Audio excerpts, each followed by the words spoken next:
Well, I understand that Mr. Steven Su is still suffering from his jet lag, but I feel like I just came back from Shanghai.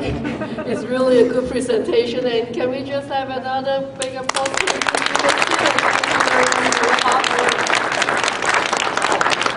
Okay, the last but not the least, we would like to invite Dr. Lien Chao, a short talk about the Canada 150 workshop in visual art in Toronto District School Board and Toronto Catholic District School Board. Dr. Lien Chao.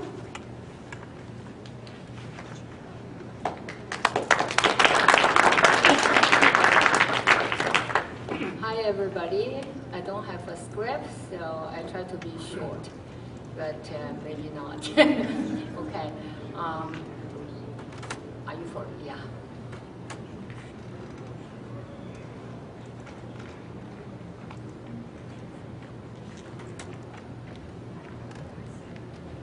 Okay, we can. Not this one. Jet lagging. No, the PPT. The one with the PowerPoint. PowerPoint. Is it the PowerPoint or the one of the PowerPoint first? The Canada 150 workshop. Yes, that's right. Yep, got it. PowerPoint, got it? Got it. No.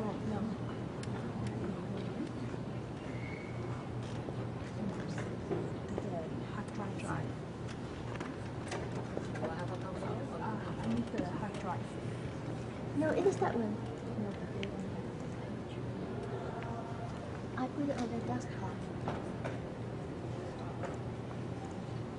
Desktop.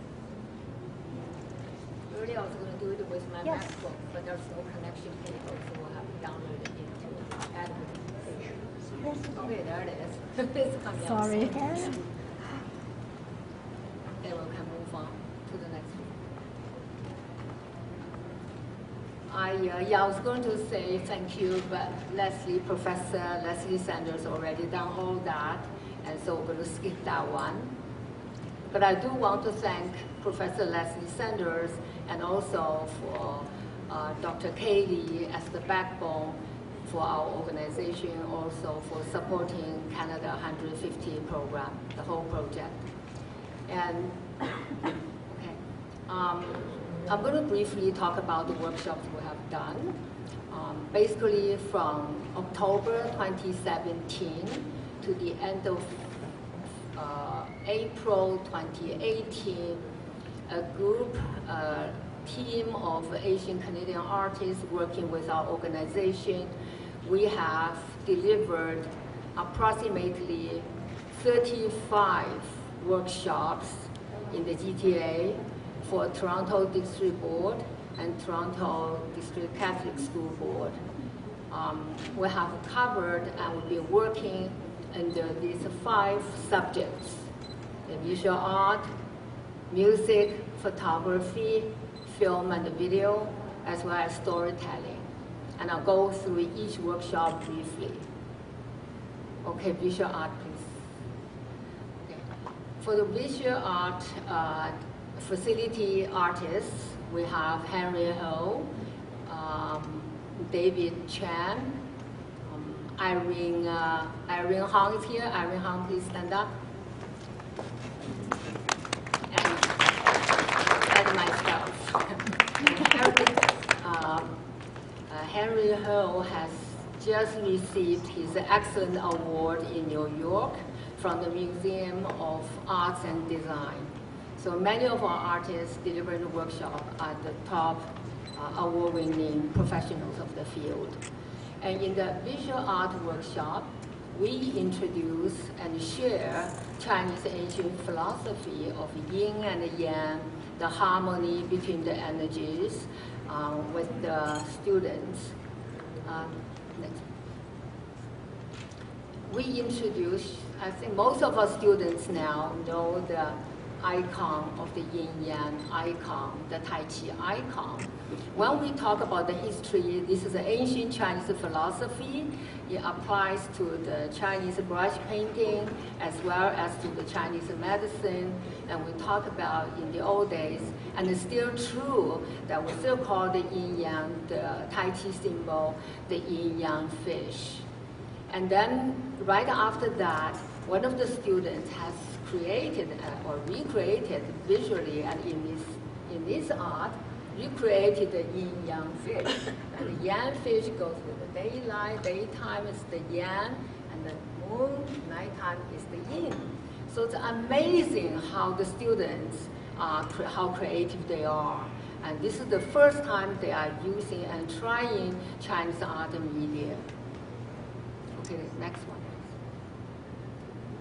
So here you can see the yin-yang harmony and the theory has gone a long way in more application into the paintings by the students.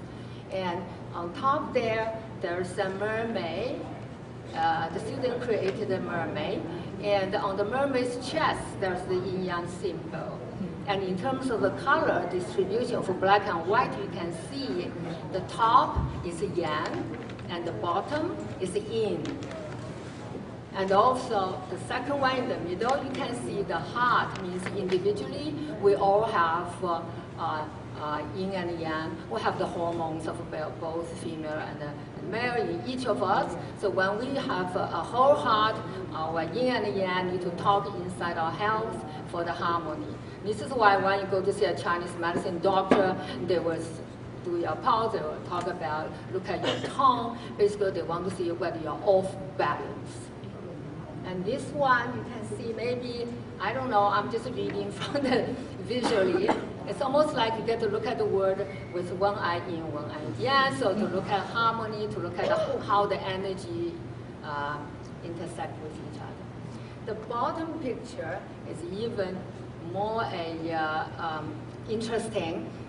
It is in a family, in a house. If you apply yin and yang, you put the yin and yang approach to a family life, you embrace and respect both genders, right? And you have the Chinese character jia, means family or a home. And not the students may not be a Chinese descent, but after we talk about the theory, they can put that down. They ask for the character, and with love and with hope at home, and therefore you will have harmony inside. But also, if you live in an environment, in a green environment with the trees behind your house or beside your house, of course you'll be in harmony, you'll have yin-yang balance. So this is all the application of the basic Chinese ancient theory, philosophical theory for the Chinese art. Okay, the next frame. Our students start from, in the workshop, within about 2.5 hours, start learning from how to hold the Chinese painting brush. I mean, the first step is how to hold the brush straight, very different from holding a ballpoint pen. And after an hour, and also they learned how to work water into Chinese ink, because the water and the Chinese ink are both the media of Chinese brush painting. And then to put that on the paper to create the kind of effect. And the subject they have created are even more various, more incredibly interesting. They cover social life, social events. This is one of the examples. This student has created one of the social events in 2012. Is it 2012?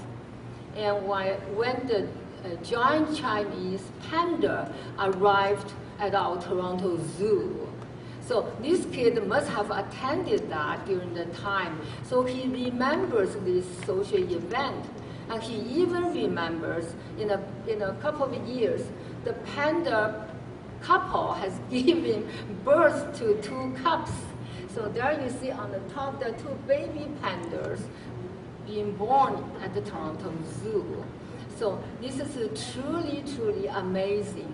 The students, they have no limit in their creativity. once they try to use the Chinese media on the first time, they can create something just inspiring. The next one. And they also created urban animals, from their pets to like our little nuisance squirrels on the street. And you see the rabbit, the two dogs. This is a big smiling dog image. And the squirrel in fall season and picking up acorns and chewing when the leaves are falling down. So it's all very, very imaginative and creative. The next one, please. So here is a group of trees created in the students' painting. The top corner one is a very, very interesting. It's created by a East European student. I remember when she first put this down, it caught my attention immediately, because this is the first time she's trying Chinese art and media, but she has miraculously depicted an ancient Chinese painting motif, which is the willow branches hanging down and swinging in the spring breeze. So I was amazed. I asked her whether she's ever done Chinese brush painting. She said no. So creativity comes out when you give them the media and let them try. And now we have two more trees. And that one down there is also amazing, because I talked to students about the composition. Why the tree trunks goes across the whole page diagonally. She said because the space limits, it's from coast to coast. I said, what do you mean by that? And then he said, this is a Canadian tree. It's a Canada tree. So then I can see the tree has a huge trunks, and it's so mothering and nourishing. And then the student even said this. He said, the leaves, you can see on both sides of the leaves, the small leaves. He said, this is us. We are the small leaves, all nourished and grow on the big Canadian tree. So that is really the best expression I've ever heard about diversity in unity, right? And this one is a smiling, almost a children's story depiction of our tree. But it's a smiling tree with arms up, welcoming and celebrating our culture, and also welcoming anybody come to our country. And one thing is about the fresh air we enjoy and clean water we have. Next frame. This is even when they were depicting kind of environment or whatever and the symbols. Now they get to depict themselves. See, once the students have so much confidence, these two girls over there, they produce their own self-portrait in the class. And the bottom one is created by a boy. And what is that? What does that mean? We asked him. He said that's his name apparently. So he's alive. He can see life is an onward and a forward, a long journey, and he's going to be able to face it. That's his name on his journey. And this one, I think it's one of the best self-expression. It's created by a young female student about 10 to 11 years old. And she's got long hair, she's wearing a skirt, and she's facing the future. She's facing, she has the beautiful future in front of her, and she has a confidence, she has faith, she has ability. So she made a statement here. I